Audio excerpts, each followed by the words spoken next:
하나님 말씀 보겠습니다. 누가복음 16장 19절부터 31절 말씀입니다. 한 부자가 있어 자색옷과 고운 베옷을 입고 날마다 호화롭게 즐기더라. 그런데 나사로라 이름하는 한 거지가 눈물에 젖어도 그의 문 앞에 버려질 때 그 부자의 상에서 떨어지는 것으로 배불리려 하매 심지어 개들이 와서 그 환대를 할더라.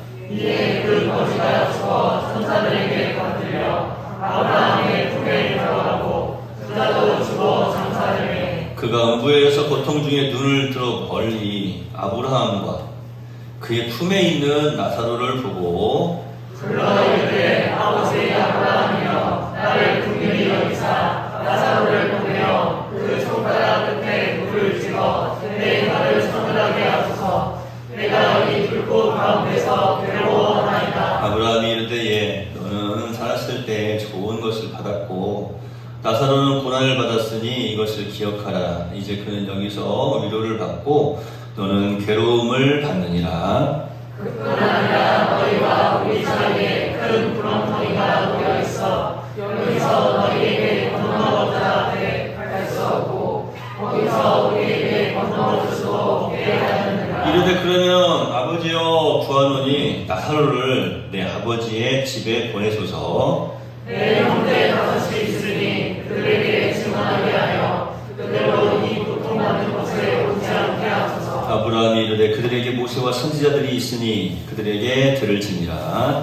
이르되 그렇지 아니합니다. 아버지 아브라함이여 나는 죽은 자에게서 그들에게 가르쳐하였으면 회개하라. 함께 보겠습니다. 이르되 모세와 선지자들에게 듣지 아니하면 비록 죽은 자 가운데서 살아나는 자가 있을지라도 권함을 받지 아니하리라 하였다 하시니라. 아멘. 옆에 계신 분들 바라보시죠. 말씀 듣고 은혜 받으세요. 제가 지난 시간에 이런 부자도 있구나 설명을 했어요. 부자라고 하면 다 좋은 건 줄 알았죠. 부자면 다 사람들이 부러워하고 다 칭찬하고 나도 저렇게 되고 싶어 하는 그런 부자들인 줄 알았는데 오늘 성경 말씀이 기록되어 있는 부자는 그런 부자가 아니었어요. 이런 부자도 있구나. 제목을 왜 이런 부자도 있구나 이렇게 잡았을까? 사실은 우리가 이 성경 속에 등장하고 있는 부자를 통해서 우리 자신의 모습을 한번 돌이켜봐야 돼요. 이 부자가 어떻게 살았기에 저 지옥, 그 음부에 떨어졌을까? 이 땅에서는 어떻습니까? 지난주에 우리가 그때 했던 것처럼 부자였어요.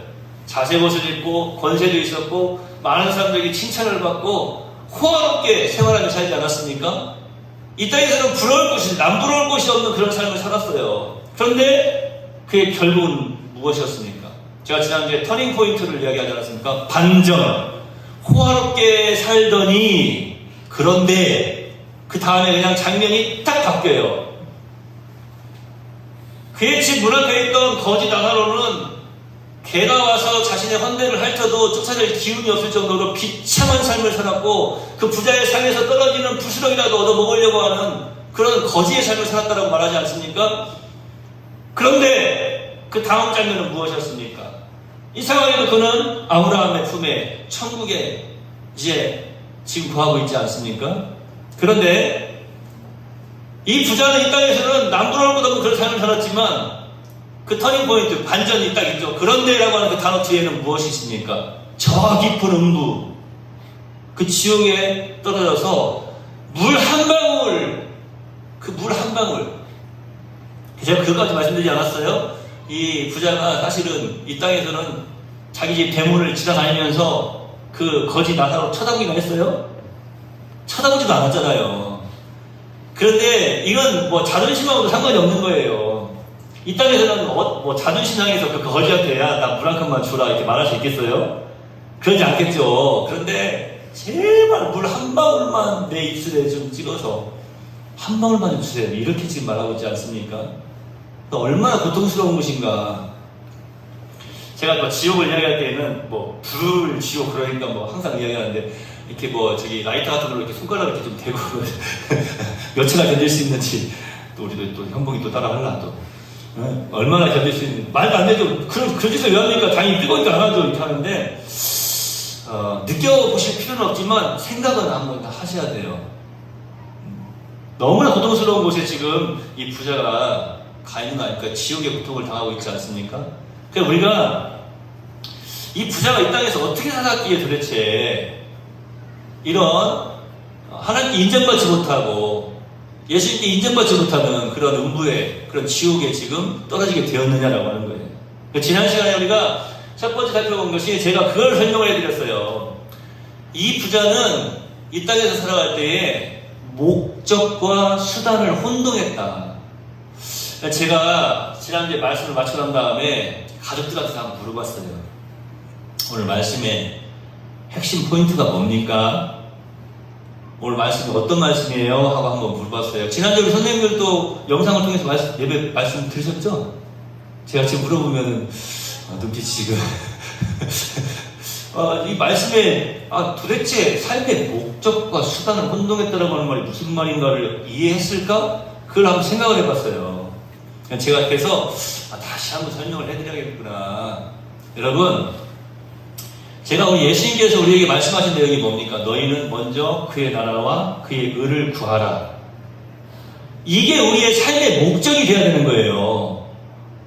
할렐루야. 그러니까 말씀 듣고 은혜 받으신 분들은 삶의 목적과 수단을 혼동해서는 안 되는구나. 그것이 바뀌어버리면 안 되는구나. 그 말이에요. 그러니까 이 사람이 가지고 있는 지금 그는 부자였죠? 호화로운 생활. 그리고 그 사람이 가지고 있는 이 권력, 권세, 이런 것들, 자색 옷을 입고, 이런 것들은요, 삶의 수단이에요. 그게 그의 삶의 목적이 되어서는 안 되는데, 그 사람은 그 수단이 목적이 되어버린 거예요. 우리가 이 땅에서 왜 살아야 된다고 말씀드렸습니까? 우리의 인생이 뭐라고 말씀드리겠어요? 제가 그냥 간단하게 딱 요약해서 말씀드리잖아요. 우리의 인생, 하나님의 영광을 드러낼 수 있는 기회. 그게 우리 인생이에요. 이런 어떤 목적이 있어야 돼요. 그러니까 예수님께서 너희는 먼저 그의 나라와 그의 의를 구하라 라고 말씀을 하신 거예요.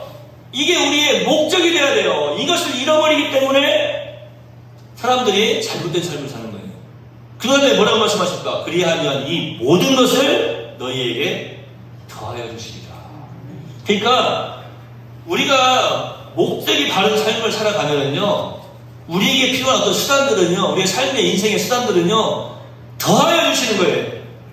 제가 오래전에, 몇 년 전에 설교하면서 그냥 플러스도 아니고, 뭐라고 말씀드렸어요? 플러스 알파. 그냥 플러스도 아니에요. 플러스 알파의 삶이에요. 이 모든 것을 주시는 것이 아니라, 그냥 주시는 것이 아니라, 더하여 주신다라고 말씀하고 있어요. 그러니까 이 부자는요, 목적과 수단을 혼동을 한 거예요. 제가 지난주에 우리 이제 새 가정 이루는 가정들한테 뭐하러 결혼하려고 그러냐고 물어보고 그랬잖아요. 그게 무슨 말이에요? 목적하고 수단이 혼동이 돼서는 안 되거든요. 여러분, 우리가 왜 살아가는지 그것을 잘 기억을 하셔야 돼요. 이 부자는요, 그것을 혼동을 했어요. 잊어버렸어요. 잘못된 삶을 산 거예요. 여러분, 헬라인들이 찾아와서 예수님에게 이렇게 묻습니다. 하나님의 일이 뭡니까? 우리가 어떻게 해야 하나님의 일을 할 수 있습니까? 그러니까 그들은 정말로 하나님께서 기뻐하시는 일을 하고 싶었어요. 이렇게 물어보는 것 자체도 참 감사한 거 아니에요? 여러분, 저 말씀을 준비하면서 그랬어요. 야, 너 어떻게 하면 하나님의 일을 잘 할 수 있습니까? 이렇게 물어봤냐. 물론 이제 저희 신학교 때는 저희 세대만 해도요, 어제도 저희 노예 고시부가 있었는데, 이제 올해 가을에 두 분 이제 강사님들이 목사 안수를 받는데, 딱 고시부들 다 질문하는데 저는 그런 질문을 했어요. 두 분한테 목사가 왜 되려고 그러세요? 왜 목사가 되려고 그러세요? 그러니까 저를 보면서 무슨 마음으로 했는데, 지도 목사면서 나한테 목사 되려고 물어보냐고 그럴지 모르겠는데 도대체 목사가 왜 되려고 그러냐, 그 질문을 던졌어요. 그랬더니 설교를 하는 사람들이라 그런지 대답을 잘 하더라고요. 대답도 잘했는데, 그때는 그냥 나를 보내주셔서 그러면서 그 뜨거운 어떤 열정이 있고 그런 심정이 있잖아요. 어떻게 하면 내가 하나님의 일을 잘할 수 있겠습니까? 하나님 기뻐하시는 일을 잘할 수 있겠습니까? 그렇게. 그런데 그때는 몰랐어요. 이 요한복음 6장 29절에 있는 말씀을. 정말 하나님의 일이 뭐라고 그랬어요? 정말 하나님의 일. 하나님의 일은 예수님께서 이렇게 말씀하셨어요. 그 헬라인들이 물어보니까 예수님께서 이렇게 말씀하시는 거예요. 하나님의 보내신 자를 믿는 것이 하나님의 일이니라. 할렐루야. 다시 말씀드리면 예수 믿는 일이 하나님의 일이에요.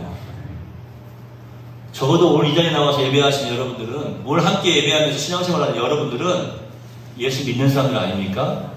지금 목적과 수단을 혼동하거나 잘못된 삶을 살아가고 있는 것이 아니라 분명한 삶을, 우리 예수님 칭찬받을 만한 멋진 삶을 살아가고 있다고 하는 거예요. 제가 아까 질문하고 싶은 게 그거였어요. 여러분 지금까지 신앙생활 하시면서 하나님 어떻게 하면 제가 하나님의 일을 잘하겠습니까? 이렇게 한 번이라도 질문을 던져보신 적 있으세요?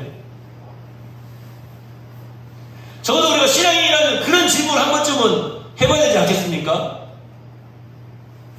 어떻게 하면 하나님 제 사업이 성공하겠습니까? 어떻게 하면 우리 자녀가 성공하겠습니까? 어떻게 하면 우리가 건강하겠습니까? 어떻게 하면 우리가 부자 되겠습니까? 그거는 수단이라니까요, 수단. 제가 지난주에 말씀드렸죠. 수단이 우리의 인생을 살아가면서 어떤 수단들이, 세상적인 수단들이 필요 없는 게 아니에요. 굉장히 필요해요. 수단이라고 하는 말이 뭡니까? 제가 한번 찾아봤어요. 수단이 무슨 말인가? 어떤 목적을 이루기 위한 방법과 그 도구, 그게 사전적인 의미예요. 어떤 목적을 이루기 위한 도구예요, 도구.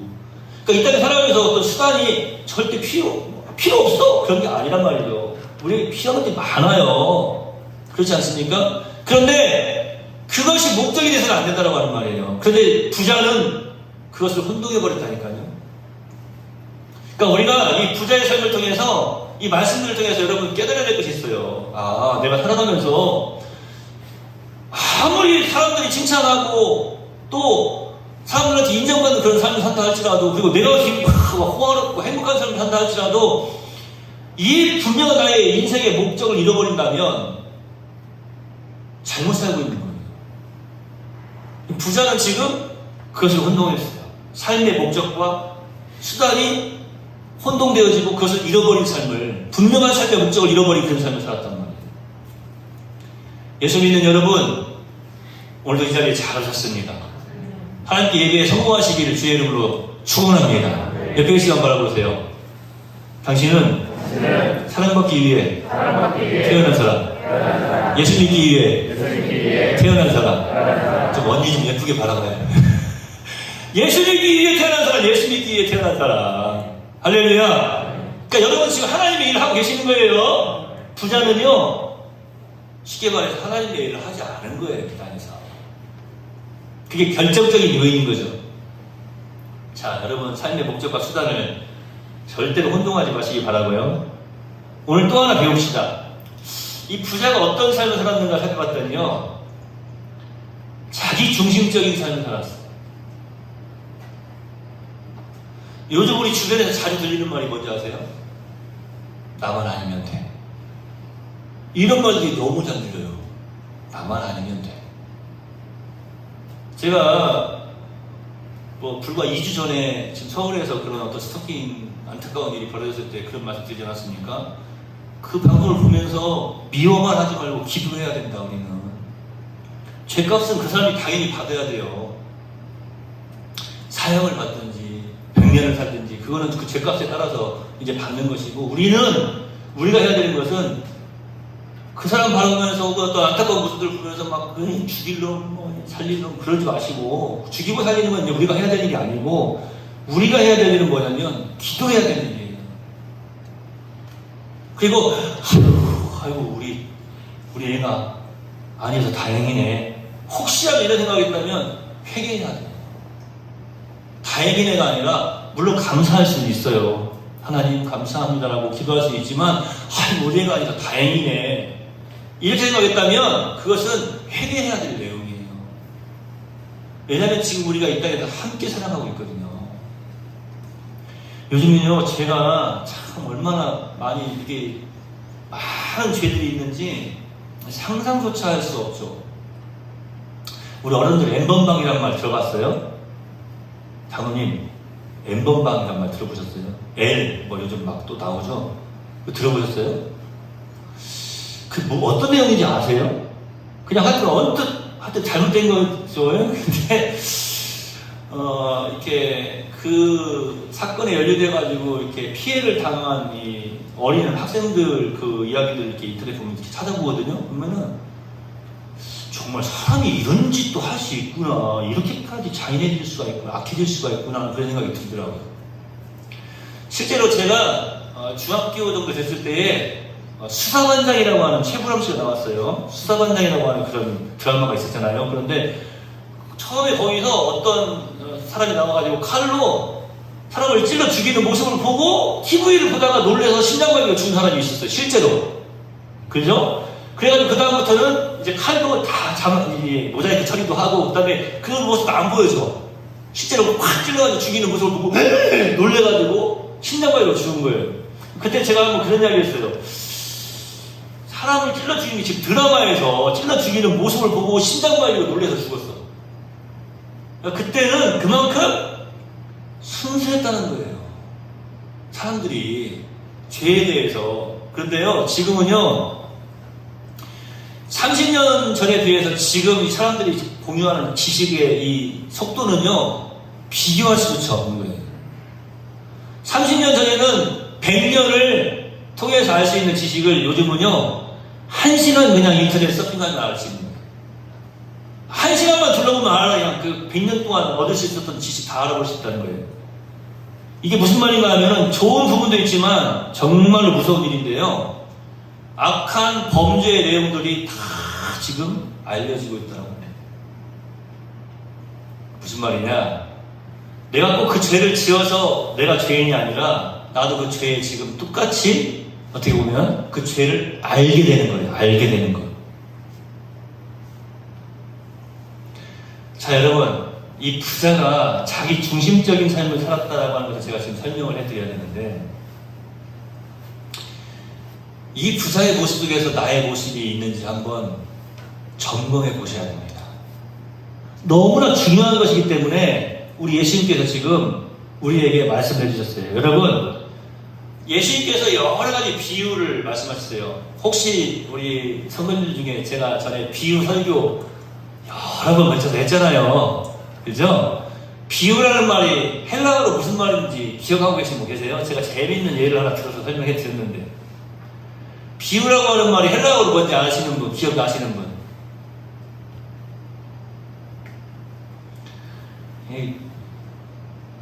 저기 길가에 있는 코스모스, 이거 무슨 꽃이에요, 이거는? 이거는 돼지감자꽃. 코스모스만 있는 게 아니라 돼지감자꽃도 있고 코스모스도 있고, 빨간 꽃은 뭔지 잘 모르겠네요. 하여튼 네월 하월에서 나온 꽃입니다. 비유 이야기를 하다가 갑자기, 비유라고 하는 말이 무슨 말이냐면 이제 절대 아마 안 잊어버리실 거예요. 갑자기 목사님이 비유 이야기하다가 꽃 이야기를 했어. 뭐냐면 제가 한번 물어보고 싶은 거예요. 우리 청년들 오늘 꽃 좀 많이 따다가 좀 팔아볼래? 아시겠어요? 이게 무슨 말인지? 팔아볼래. 팔아볼래가 비유라는 말이에요. 헬라어로. 이제 기억났죠? 맞아. 옛날 목사님 한번 했어. 그래, 맞아요. 꽃 좀 따다가 팔아봐? 팔아볼래? 팔아볼래예요. 근데 이 팔아볼래를 제가 연구를 해보니까 많은 비유들이 있는데요. 이 파라볼레 중에서, 이 비유 중에서 오늘 이 본문에 나와 있는 이 비유가 제일 길어요. 그렇게 생각하시면 돼요. 그러니까 이야기를 해주는데 짧은 이야기로는 이게 안 돼. 그러니까 자세히 설명을 지금 해주고 계시는 거예요. 비유 중에서 가장 긴 비유라고 생각하시면 돼요. 너무나 중요한 이야기를 해주신 거예요. 지난주에는 뭐라고 말씀드렸어요? 너희가 삶의 목적과 수단을 혼동해서는 안 돼. 그런 인생을 살아가는 사람은 인생을 잘못 사는 거예요. 그러니까 사람들이 잘못된 인생 살아가는 사람들이 너무나 많아요. 근데 오늘도 뭐라고 말씀하셨냐면 너희가 자기 중심적인 삶을 살면 안 돼.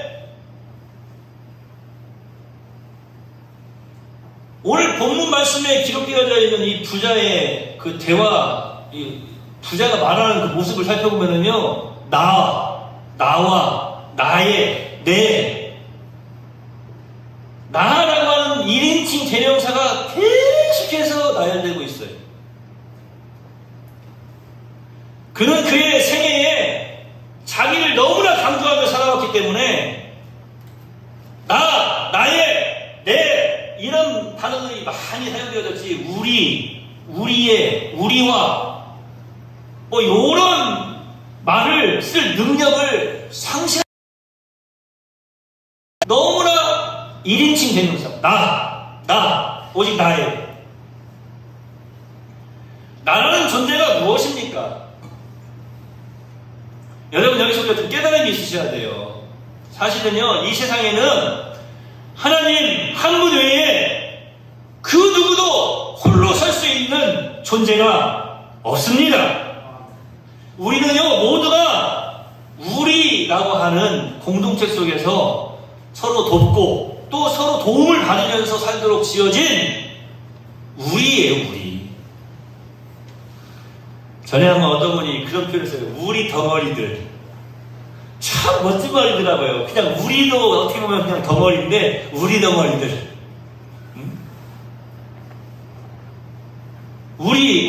우리가 하나의 지금 한 덩어리가 되어 있다고 하는 그런 표현을 쓰고 있는 거예요. 하나라는 거죠. 어떤 사람은 이 한자를 가지고 복음을 증거하려고 시도하는 사람들이 많이 있어요. 그래서 뭐 전주 이시 보면 이렇게 돼가지고 이렇게 아들 자자가 있는데 그걸 빼버리고 십자가 아들 그러니까 뭐 이씨들이 제일 예수님 잘 믿는 사람들이다 그렇게 말하는 엉터리 같은 사람들도 있는데 제가 이씨입니다. 저는 그런 말 안 하죠. 근데 이 사람이 이제 그런 이야기도 해요. 사람 인자가 두 획으로 되어 있지 않습니까? 그 왜 그랬냐? 왜 사람 인자를 두 획으로 만들었냐? 이 상형문자 같이 왜 이렇게 만들었냐 했더니 인생이 홀로 설 수 없는 존재라는 것을 보여주는 것이라고. 하여튼 말을 잘 붙여요 갖다가 사람 인자가 되게 알고 홀로 설 수 없는 것을 보여주려고 사람 인자를 이렇게 만들었다는 거예요. 좋습니다.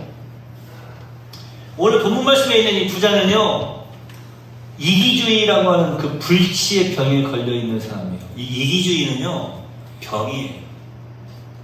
제가 그런 말씀을 종종 드리잖아요. 정말 겸손한 사람은요 자신이 겸손함을 몰라요. 그러니까 내가 이 정도 하면 겸손하겠지?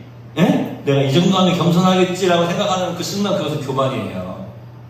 아시겠죠? 마찬가지로 정말로 교만한 사람도요 자신이 교만한 걸 몰라요.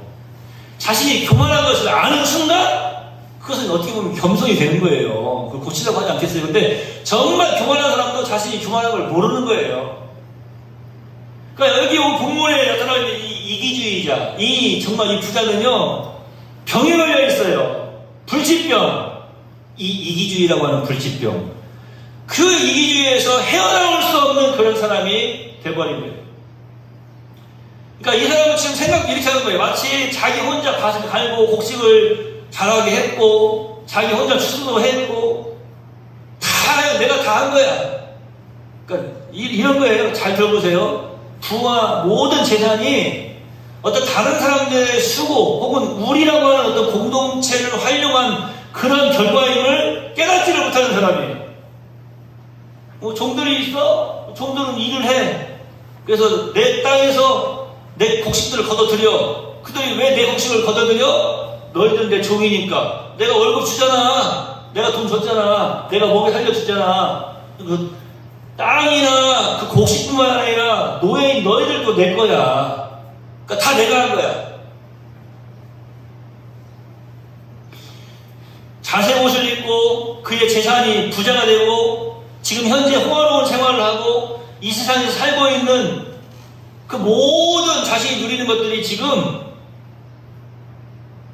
이웃이나 혹은 이미 세상을 떠난 사람들이 이루어낸 그 보물들을 자기가 상속받은 데 불과하다는 사실을 전혀 깨닫지를 못하고 있는 그런 사람이에요.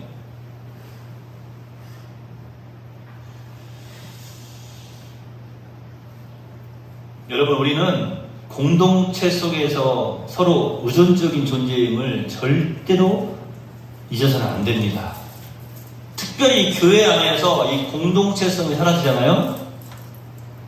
교회로서의 어떤 존재 목적을 상실해버린 거예요. 우리가 한 모임을 잊지 마시기 바랍니다. 자, 누가복음 12장에 보면 또 다른 어리석은 부자의 모습이 나오죠. 그 부자가 어떻게 합니까?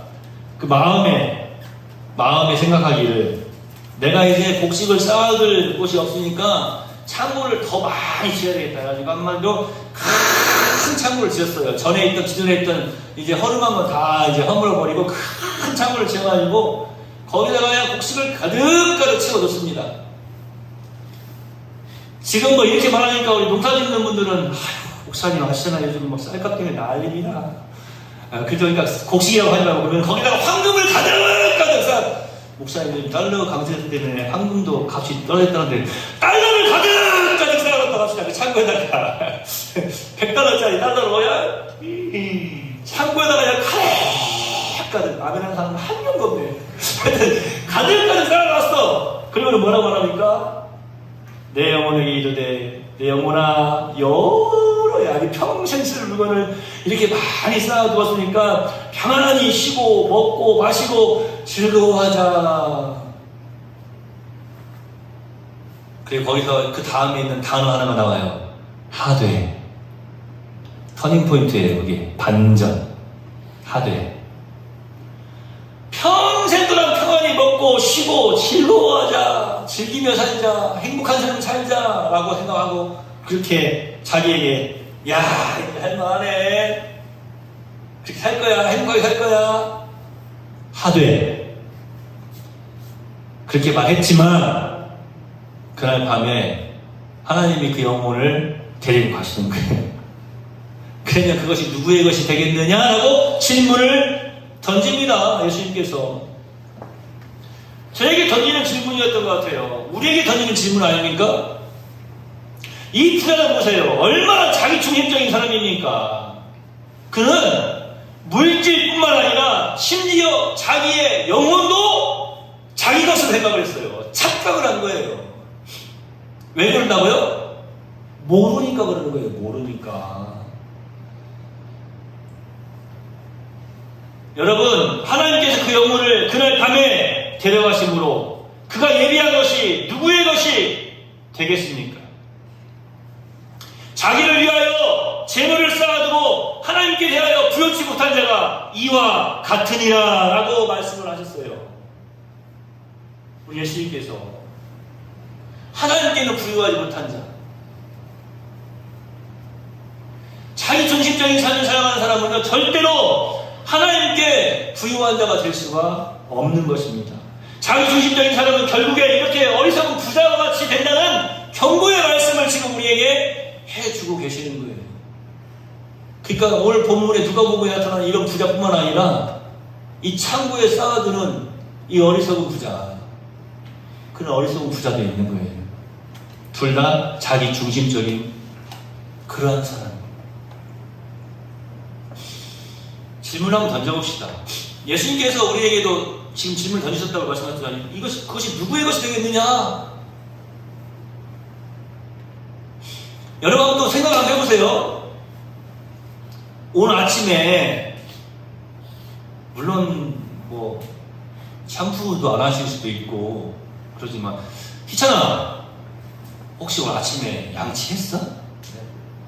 칫솔 그 뭐가 몇 개짜리야? 안 세봐도 모르겠어? 목사님은 40개짜리 못 쓴다? 안모? 정말 부드러워? 비싼 걸 쓰시면 그러지 마십시오. 비싸진 않습니다. 자, 10,000개는 씌워봤어요? 어떻게 씌워봐요? 거기에 10,000개라고 써있으니까 그냥 10,000개다 하는 거지. 자, 오늘 양치했어요? 안 들려서 그래요. 마스크를 써가지고. 양치라고 하니까 모르는 거야? 미안해. 이빨 닦았어? 그죠? 그러면 여러분 한번 생각해 보셨어요? 아이, 목사님 뭐 그런 걸 다 일일이 생각하면 닦습니까? 그런데 저는 설교를 준비를 해놨기 때문에, 말씀을 준비를 해놨기 때문에 오늘 아침에 양치할 때에는 솔직히 말씀드릴게요. 오늘 아침에 양치할 때에는 하나님 치약을 만드리라고 참 애쓴 성격들이 있네요. 하나님 시절을 세상에 10,000개나 손을 꼽아가지고 만든 손길들이 있네요. 감사합니다 하고 이빨 닦다가 생각해보니까 하나님 이빨이 없어가지고 그러면 좀 닦기도 힘들 텐데 이빨도 그래도 잘 남아있게 해주셔서 감사합니다. 여기 좀 우리 어르신들 가운데 이가 안 좋으신 분들은 우리 하나님께서 더 건강 주시어서 오래오래 유지하고 잘 건강하시길 바랍니다. 또 권사님들 아이고 목사님 오늘 말씀 듣고 내 많이 받았다고 내 이빨 없는 것 같아 그렇게 생각하지 마시고 하여튼 있는 것도 저 감사해. 틀리게 있는 것도 감사하신 거 아니에요 사실은. 옛날에 어른들은 그 기술이 없어가지고 못했잖아요. 감사합시다. 자, 제가 지금 말씀드린 그거예요. 오늘 아침에 눈을 뜨면서부터 여러 사람의 신세를 지기 시작했어요. 여러분, 요즘 날씨가 쌀쌀하니까 이불 덮고 자야 되잖아요. 여러분이 직접 만드신 거예요, 이불 그거? 예? 여러분, 세습기도 여러분이 직접 만드신 거예요, 그거? 야, 여러 사람의 침대부터 시작해서 이불, 뭐, 칫솔, 치약에 이르기까지 내가 만든 것은 하나도 없더라고요. 보니까. 다른 사람의 수고가 없었다면 우리가 어떻게 편하게 지낼 수 있을까? 한 번쯤 생각해 봐야 되지 않겠습니까? 건물을 지어보면 더욱 실감이 나지 않습니까? 하나의 건물이 완공될 때까지 수많은 사람들의 손길을 거쳐야 돼요. 그런데 그 어느 하나도 무시할 수가 없어요. 꼭 필요해요. 꼭 필요한 거예요.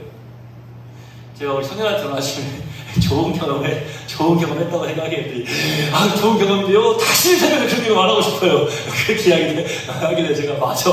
그런데 다시는 안 해야 될 경험이죠. 그런데 좋은 경험을 한 거예요. 왜냐하면 다시는 그렇게 할 필요가 없는 거죠. 왜냐하면 그 실수기 때문에 그런 어떤 어려움을 당하고 나면은 앞으로 이걸 이렇게 하면 안 되는구나 알아버리는 거예요. 하여튼 모든 일들이 세상에 이 꽃도 아까 제가 얘기했는데 이 색깔들의 조화를 좀 보세요. 좀 감사하지 않아요? 여러분 우리나라에도 보면 뭐 재계 갑부들이 많이 있지 않습니까? 물론 뭐 전 세계로 따져보면은 50위권 안에 들어가는 재벌들이 몇 명이나 있는지 모르겠지만 하여튼 재벌들이 많이 있는데 제가 지난 시간에 그런 말씀 드렸는데 그 아웃도어 사장이 자신의 그 전 재산 12조 원, 14조, 12조 원 이런 되는 돈을 그냥 하나도 빠짐없이 다 기부를 했다라고 말씀드리지 않았습니까?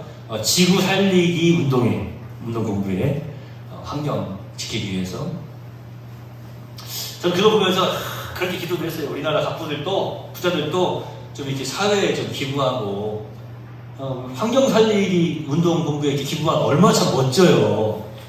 참 그렇게 좀 했으면 좋겠다 그런 생각이 들어요. 그들이 스스로의 힘으로 그토록 큰 돈을 만지는 부자가 될 수 있었을까?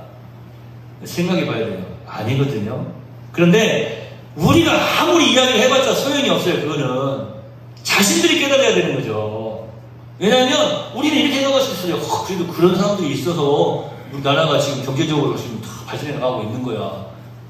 물론 맞아요. 하지만 그런 사람들이 있어서가 아니라 그런 어떤 회사나 그런 어떤 큰 풀을 이룰 수 있는 그런 일들을 해낸 국민들이 있기 때문에 그러는 거예요.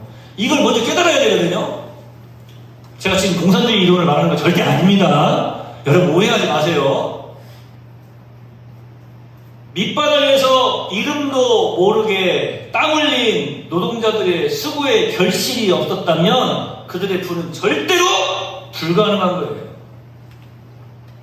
그런데 이게 요즘 세상의 사람들이요 자꾸 이 자기중심적인 삶을 생각을 하다 살아가다 보니까 요게 정답인 것 같아요. 내가 당신들에게 일거리를 줘서 당신들이 일할 수 있고 내가 당신들한테 월급을 주니까 당신들이 먹고 살잖아. 이 생각만 하는 거예요. 틀린 말은 아니에요. 맞아요. 그러면 당신이 나에게 돈을 줄 수 있게 일을 해준 사람이 누구냐 이거예요. 그래서 이런 감사가 따라야 되는 거예요. 어떤 감사가? 이렇게 일을 해주셔서 감사합니다. 자기중심적인 사람은요 그 생각을 못한다니까요. 이 부자는 그런 생각을 절대로 하지 않았어요. 할 수 없었어요. 왜요? 자기 중심적이라고 하는 이 불치병, 이기주의라고 하는 불치병에 빠져 살아가고 있기 때문에 그런 거예요. 우리 네월 성도들 가운데 그런 분들이 없을 줄로 압니다. 왜냐하면 우리 네월 성도들 그래도 말씀드리면서 한 번씩 그럴만하니까 그랬겠지 하면서 상대방을 이해하려고 하고 상대방을 알아가려고 하는 그런 삶을 살아가시니까요. 아시겠죠? 한번 따라서 또 합시다. 그럴만하니까 그랬겠지. 상현이가 아빠 보면서 그럴만하니까 그랬겠지 아빠. 이해 좀 해주라. 그 아빠도 그럴만하니까 그랬겠지 하고 웃으라 그러는데 여러분 그럴만하니까 그랬겠지. 참 좋은 단어들로 이루어진 그런 문장 아니겠어요? 여러분 잊지 마시기 바랍니다. 우리는요 알게 모르게 이웃에게 나 아닌 다른 사람들에게 의존된 삶을 지금 살아가고 있습니다. 제가 오늘 원래 설교라고 하는 게 그래요. 저는 한 설교에 하나의 핵심 명제를 담아서 던지기를 좋아합니다. 물론 어쩔 때는 첫째, 둘째, 셋째 이렇게 해가지고 전달해드리기도 하지만 그 첫째, 둘째, 셋째도 알고 보면 하나의 핵심 명제예요. 오늘 제가 여러분들에게 지금 전달하고자 하는 것은 뭐냐면 이 부자가 자기 중심적인 삶을 살았다고 하는 거예요. 이것은 하나님께서 인정하시지 않는 거라는 거예요. 그러니까 우리가 부자를 보면서 이 땅에서 내 중심의 삶을 살아서는 안 된다라고 하는 거예요. 자기 중심적인 이기주의적인 삶을 살아서는 안 된다. 적어도 내가 그리스도인이라면, 적어도 내가 예수님 믿는 사람이라면, 여러분 그처럼 많은 신세를 지으면서 살았으면서도 자신의 문 앞에 버려진 거지 나사로에 대해 대단히 무관심했던 사람, 아니 사람 취급도 하지 않았던 그러한 사람 아닙니까? 철저하게 나사로를 외면했던 그런 사람 아닙니까? 그렇게 무정했던 사람이고 자기 중심적인 사람이었던 그런 사람이 음부의 고통에 빠져 있을 때에 나사로의 도움을 간절히 요청을 합니다. 제가 처음에 그런 말씀 드리지 않았습니까? 자존심이고 뭐고 지금 차릴 겨를이 없는 거예요. 여러분 하나님의 일 열심히 하셔서 사랑하는 여러분의 가족들이 음부에 빠지지 않기를 소망합니다. 우리 하나님의 일 열심히 해야 돼요. 예수 믿는 일. 할렐루야. 그러니까 모르니까 안 믿는 거예요. 못 믿는 거예요. 예수님을 그러니까 알려주셔야 된다고요. 교만한 줄 모르니까 교만이 행하는 거라고요. 자기 중심적인 것, 이기주의적인 것을 모르니까 그러한 삶을 살아가면서도 당연한 줄 알고 있어요. 그래서 알게 해야 돼요. 깨닫게 해야 돼요. 이 부자가 뭐라고 말합니까? 아버지 구하노니 나사로를 내 아버지 집에 보내셔서 물 한 방울 찍어달라고 했는데 얘야 거기하고 여기하고는 안 돼. 구렁텅이가 있어가지고 뭐 닿을 수가 없어. 여기서 거기 갈 수도 없고 거기서 여기 올 수도 없어. 그러니까 이제 그래도 그 생각을 했네요. 이제 조금 바뀌죠. 뭐라고 말하냐면 내 형제 5이 있는데 저희에게 좀 증언을 할 수 있게 나사로를 다시 좀 살려서 보내달라는 거예요. 이게 사실은 이것도 물론 내 형제 5을 생각하는 마음은 좀 있지만 한번 생각해 보세요. 지금도 이 땅에서 살아갈 때 자기 마음대로 그냥 모든 것을 좌지우지할 수 있었던 내 맘대로 그냥 내 맘대로 다 할 수 있었어. 그런 생각으로 지금 아브라함에게 부탁을 하는 거예요. 나사로도 죽었잖아요. 그냥 이 정도 생각을 하는 것 같으면 저를 다시 한 번만 살려주셔가지고 한 번만 더 기회를 주시면 제가 가서 잘 살겠습니다. 우리 형제들한테 얘기하겠습니다. 근데 이렇게 말은 하지 않고 이제 자기 상황을 안 거예요. 나는 이 음부에 이미 빠져버렸어. 이 지옥에 이미 떨어져 버린 거야. 그런데 나사로는 보니까 아브라함의 품에 있거든. 거기서는 모든 것이 가능할 수 있는 것 같아. 그러니까 뭐라고 그러냐면 나사로를 좀 다시 살려보내가지고 내 형제에게 좀 증언 좀 하게 해주세요. 그래서 저희들로 하여금 이렇게 고통받는 곳에 오지 않게 해주세요 라고 부탁을 하는 거죠. 사실은 우리 예수님이 파라볼레, 비유의 천재시죠. 우리 예수님만이 하실 수 있는 비유예요. 이 내용은 좀 잠시 뒤에 제가 말씀드리겠습니다. 자, 여러분, 이 부자의 문제를 지금 살펴보고 있지 않습니까? 세상 사는 동안에 자기 삶이 다른 사람들의 손에 의존되어 있다는 사실을 잊고, 반대로 자기는 자신의 이웃들을 삶의 수단으로만 여겨왔던 그러한 사람. 그러니까 음부에 떨어져서 고통을 당하면서도 나사로를 마음대로 부려먹으려고 했던 것. 이 모습을 지금 이 부자를 통해서 살펴볼 수가 있어요. 음부에서까지도 자기 중심적인 모습을 지금 보여주고 있는 것입니다. 여러분은 어떤 삶을 살고 계십니까? 어떻습니까? 혹시 오늘 본문에 나오는 이 부자처럼 자기 중심적인 삶을 살고 계시진 않습니까? 오늘 이 말씀을 들으면서 비로소 조금이라도 내가 그런 나만을 위한 삶을 살았네 이렇게 생각이 되신다면 감사한 거예요. 왜냐하면 지금 말씀을 통한 치료제가 지금 주입되어지고 있거든요. 그런데 아직도 그게 무슨 말이야? 알지 못하고 그 병에 걸려있는 그 상태로, 그 벽에 빠져있는 그 상태로 살아가신다면 불치병 될 수밖에 없는 거죠. 여러분은 어떠냐고 제가 지금 질문하고 있지 않습니까? 오늘 본문 말씀에 나와 있는 이 부자처럼 자기 중심적인 삶을 살고 계시지는 않느냐라고 하는 거예요. 우리는 더불어 살아가야 하는 존재입니다.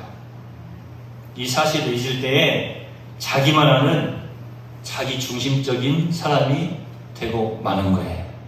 예수님께서 오늘 이 본문 말씀을 통해서 우리에게 말씀해주고 계시는 거예요. 너희는 살아가면서 삶의 목적과 수단을 절대로 혼동해서는 안 된다. 너희는 살아가면서 자기중심적인 삶을 살면 안 된다.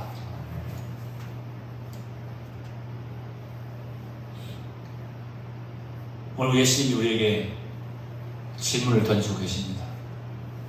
오늘 이 비유의 말씀을 통해서 말씀을 듣고 있는 사두개인과 바리새인들에게 질문을 던지시는 것과 똑같이 우리에게 질문을 던지고 계시는 거예요. 왜 바리새인들에게 지금 이 질문을 던지셨어요? 너희가 그런 삶을 살고 있기 때문이다라고 말씀하시고자 하는 거예요.